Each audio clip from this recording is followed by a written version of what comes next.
Pan African Media pour une Afrique souveraine et unie. Par la communication, ils ont réussi à renverser l'histoire. Et l'histoire africaine aussi, ils ont tout manigancé pour faire passer les mensonges. Et ça fait que les jeunes Africains, certains ne connaissent même pas l'histoire de l'Afrique. Qu'est-ce que l'Afrique a fait? Certains ne savent même pas que nos grands-parents ont combattu, ont été mis à l'avant comme chair à canon. Et au retour, ils les ont tués comme des animaux. Est-ce que les gens savent que quand la France expérimentait sa première bombe atomique, ce sont des soldats noirs qu'ils ont mis à côté dans le rayon létal pour voir l'effet que ça fait? Sortons les archives. Tout ce qu'ils ont utilisé contre l'Afrique, c'est terrible. Donc il y a tout ça qu'il faut communiquer pour que les jeunes Africains comprennent, parce qu'il y a beaucoup encore endormis qui continuent de communiquer pour les impérialistes. Ce qu'ils les disent de dire, ils le font. Peut-être parce que, voilà, ils les donnent quelque chose, je ne sais pas. Mais l'Africain doit comprendre son histoire, se réveiller. Les médias devraient beaucoup participer à nous aider. Mais vous voyez que nos médias, même, il y a certains médias qui sont des médias impérialistes. Ils ne sont assis que lorsque les médias européens, lorsqu'ils disent quelque chose, et ils reprennent. Et ils accentuent. Il y a plein de médias dans nos pays qui combattent même les régimes comme notre régime. Et ils passent leur temps aussi à raconter les mêmes balivernes que les médias occidentaux racontent. Mais c'est honteux. Si des Africains se comportent comme ça, c'est très honteux. J'imagine qu'il doit avoir honte de se regarder à la glace le soir. Si tu es payé pour raconter des mensonges sur le noir, c'est très grave. Donc, on est en train de conscientiser. Au Burkina Faso, si vous voyez, actuellement, beaucoup de médias accompagnent la dynamique, participent à conscientiser la jeunesse à travers des débats et tout. Donc, c'est ce que nous souhaitons vraiment pour les médias.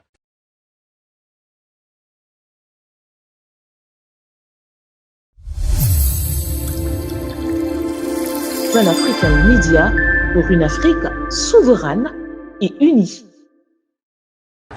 Les enfants passent plus de temps avec vous, donc c'est à vous de les inculquer ça. Donc il ne s'agirait pas seulement de l'enseignement théorique, de donner juste des rudiments de mathématiques ou de français, mais de les éduquer aussi, les bonnes valeurs. On a besoin de patriotes, on a besoin de gens engagés, on a besoin de gens qui comprennent ce que c'est que la patrie, des gens avec des valeurs culturelles qui sont propres à nous, mais pas des gens qui ne savent même pas quel est l'attachement qu'ils ont à leur terre. Donc on compte beaucoup sur vous. Et je pense qu'à travers vous, il faut passer le message à tous les enseignants. La nation compte sur vous pour éduquer les citoyens de demain. Voilà, c'est votre deuxième rôle, mais le plus important actuellement. Luttez à votre manière, voilà, pour qu'on puisse sortir le Burkina de cette situation de pauvreté, de guerre et de tout. L'avenir est meilleur. Et le Burkina, c'est le cœur de l'Afrique de l'Ouest. Si le Burkina tombe, l'Afrique de l'Ouest, ça tombe. Voilà pourquoi actuellement on a toute cette pression-là. Nous sommes au centre, nous sommes le cœur. Et nous devons rester debout. À tous ces enseignants, ces braves enseignants à qui je tire mon chapeau, qui se battent corps et âme pour transformer les tout-petits, les rendre plus patriotes, plus civiques, les rendre révolutionnaires dans l'âme, je vous exhorte à continuer ce travail. Parce que c'est par eux que nous pourrons maintenir le flambeau de notre patrie. Pan African Media pour une Afrique souveraine et unie. Le Niger est dans une démarche assez cohérente par rapport à ce dossier sur l'uranium, sur les contrats miniers de manière générale, puisque c'est d'abord Orano qui a porté la première estocade en amenant cette affaire devant un tribunal d'arbitrage, en l'occurrence le CERDI. Et donc le Niger n'a pas voulu rester les bras croisés, sachant que Orano et l'État français sont en train de faire des pieds et des mains pour trouver effectivement le maximum de soutien à l'international dans le but de remettre la main sur ceux qu'ils considèrent toujours comme étant leurs ressources, puisque tout le monde se rappelle lorsque les gens ont parlé donc de l'enlèvement d'1 million de tonnes d'uranium, c'est toujours le même groupe Orano qui a porté plainte pour vol en bande organisée, sachant pertinemment que la matière première n'appartient pas à la France, n'appartient pas au Oreva, c'est une ressource souveraine de notre pays. Pan African Media pour une Afrique souveraine et unie. Après avoir lancé le chargement de la première cargaison du GNL d'Eni, le président de la République, Denis Sassou Nguesso, a offert son hospitalité à l'ancien président du Nigeria, Olusegun Obasanjo, aujourd'hui un fermier accompli, un homme d'affaires et un médiateur diplomatique influent en Afrique. Il dirige la Obasanjo Farm, une entreprise agricole prospère tout en agissant comme haut représentant de l'Union africaine pour la Corne de l'Afrique. L'ancien président du Nigeria avait à ses côtés Aliko Dangote, un magnat des affaires nigérian, reconnu comme l'homme d'affaires le plus riche d'Afrique, qui a bâti un empire industriel diversifié via le Dangote Group, incluant le ciment, le sucre, l'agroalimentaire et le pétrole. Dangote est présent au Congo dans la cimenterie et voudrait diversifier ses investissements dans le pays. Puis Patrice Motsepe, un influent milliardaire sud-africain, l'un des capitalistes noirs les plus puissants d'Afrique, qui tire sa fortune dans l'industrie minière. Il a su diversifier ses affaires dans la finance, l'énergie et le sport, tout en présidant la Confédération africaine de football depuis 2021. Ils sont tous venus féliciter le président de la République, Denis Sassou Nguesso, pour sa vision de la diversification de l'économie congolaise. Ils ont tous manifesté la volonté d'investir au Congo.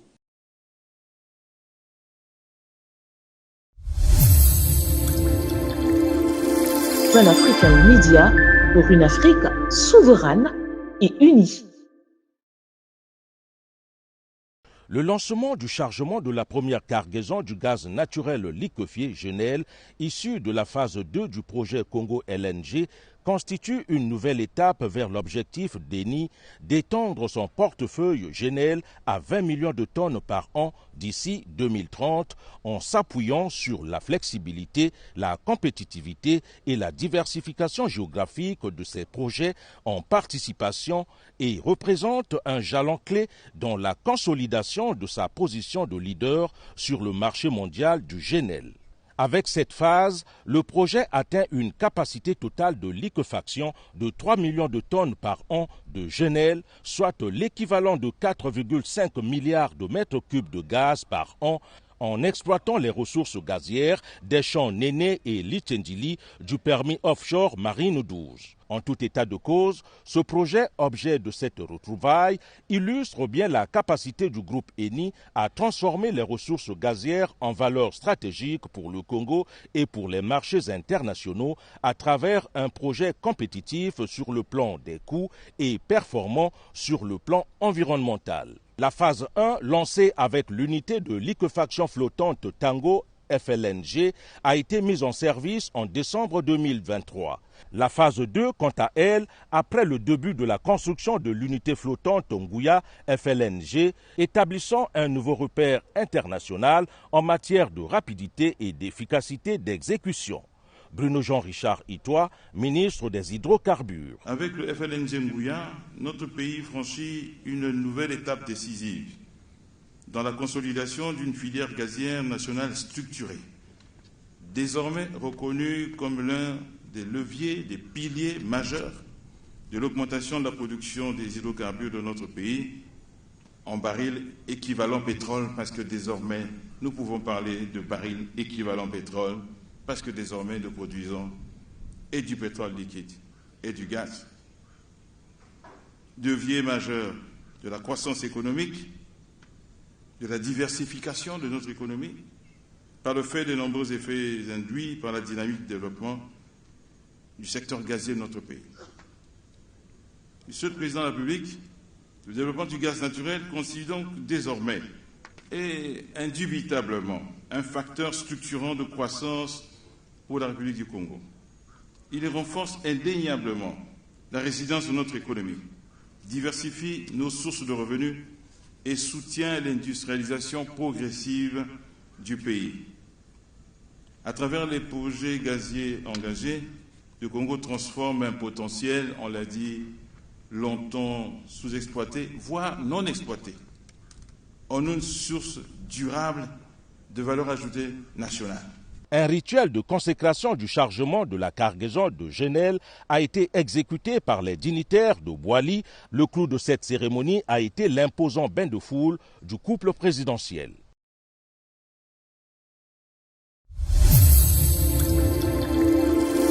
Pan-African Media pour une Afrique souveraine et unie. Le gouvernement a annoncé la signature d'un mémorandum qui prévoit la cession de la Société nationale d'électricité du Burkina, Sonabel, à une entreprise privée russe. Selon les informations communiquées par le gouvernement, cette initiative s'inscrit dans une dynamique de réforme du secteur énergétique national. Elle prévoit entre autres que le groupe russe prenne désormais en charge l'exploitation totale et exclusive du secteur énergétique burkinabé. Le gouvernement justifie également cette décision en mettant en avant l'expertise reconnue des entreprises russes dans le domaine de l'énergie, ainsi que leur capacité à moderniser les infrastructures et améliorer l'accès à l'électricité pour les populations. Pan-African Media pour une Afrique souveraine et unie. Le renforcement du réseau national interconnecté en électricité est en marche à Koudougou. Le ministre de l'Énergie, Yacouba Zabregouba, et une équipe de la Société nationale d'électricité du Burkina sont sur le site de réalisation d'une centrale électrique. Avec les techniciens, il échange, écoute, questionne et donne des orientations. Avec cette centrale, la ville de Koudougou et ses environs, qui dépendent beaucoup plus de Ouagadougou en fourniture d'électricité, seront soulagés. Clairement, la cité du Cavalier Rouge sera un peu plus autonome en énergie. Au moins 25 MW thermiques seront générés et près de 110 000 ménages pourront aussi avoir accès à l'électricité. Il s'agit d'une centrale qui doit pouvoir injecter 25 MW dans notre réseau national interconnecté pour participer à notre quête de souveraineté en matière énergétique.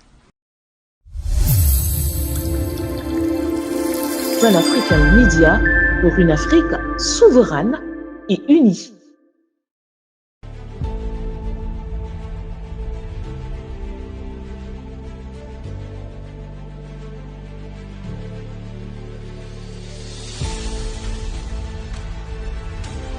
Vous savez très bien, notre pays est dans une révolution.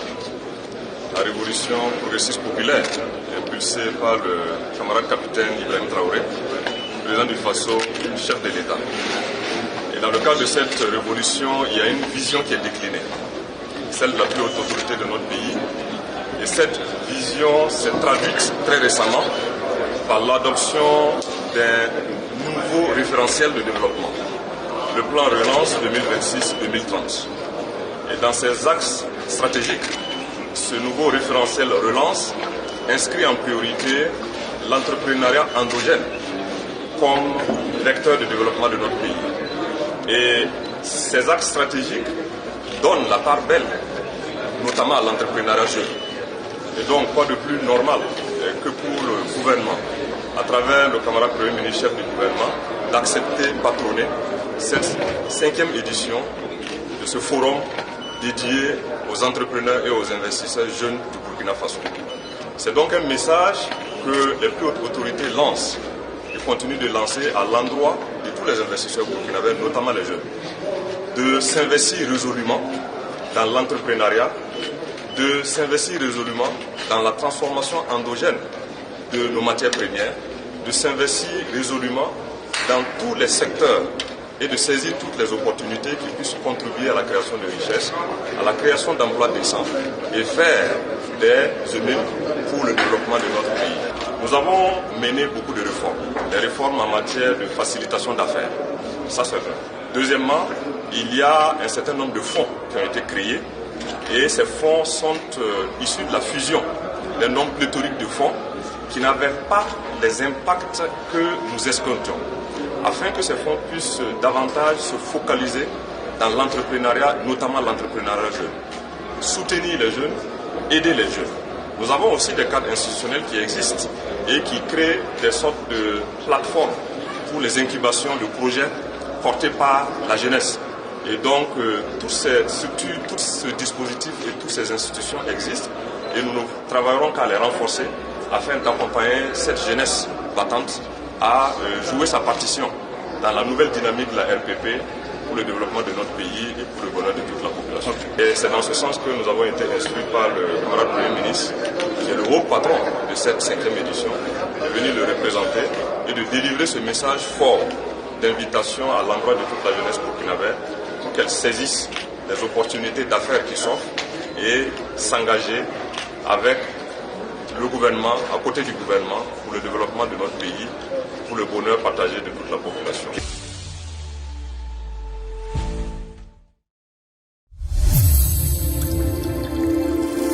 Pan African Media pour une Afrique souveraine et unie. À l'occasion de la fête de printemps et surtout de la nouvelle année chinoise qui est sous le signe du cheval, je voudrais, au nom du peuple centrafricain, au nom du gouvernement et de moi-même, souhaiter au peuple frère chinois une bonne fête et une bonne année. Et ce signe, cette année chinoise sous le signe du cheval, montre que le cheval est un animal puissant qui prend beaucoup d'élan. Et je pense que c'est une année où le peuple chinois serait dans le progrès et dans le succès. Et je voudrais profiter de cette occasion pour dire que la République centrafricaine est vraiment très heureuse dans le cadre de sa coopération avec la République populaire du Chine sous le leadership du président Xi Jinping, une Chine qui progresse et qui travaille pour le développement des pays de l'Afrique. Et donc nous profitons de cette occasion pour témoigner cette coopération dynamique qui a permis à la République centrafricaine de réaliser beaucoup d'infrastructures dans différents domaines de la santé grâce au soutien du président Xi Jinping. Pour cette nouvelle année, l'année du cheval, nous souhaitons donc au peuple chinois une bonne année et une année de succès, dans tous les travaux, dans tous les domaines. Je vous remercie.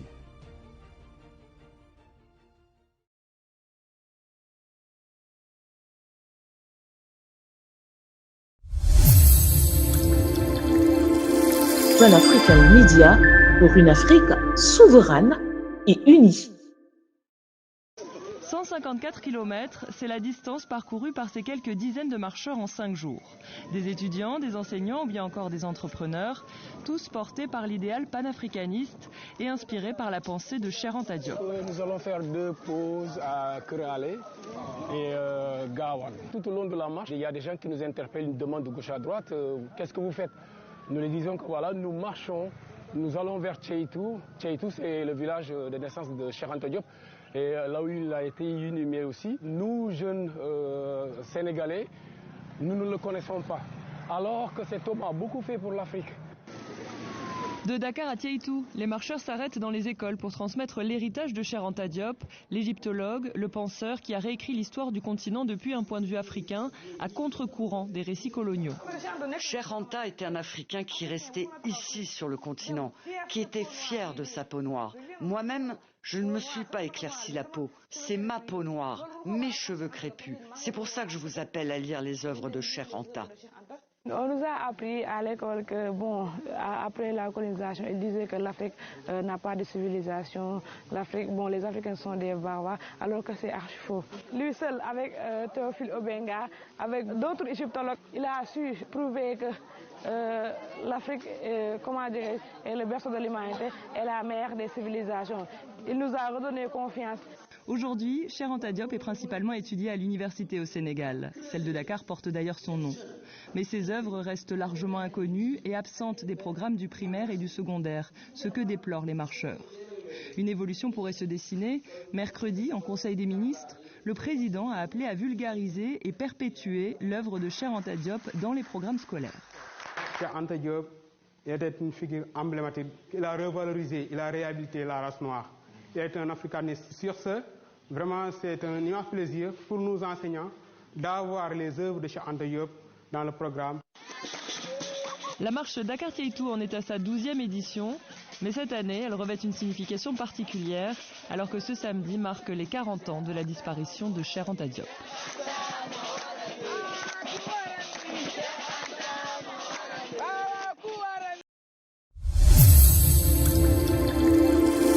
Pan African Media pour une Afrique souveraine et unie.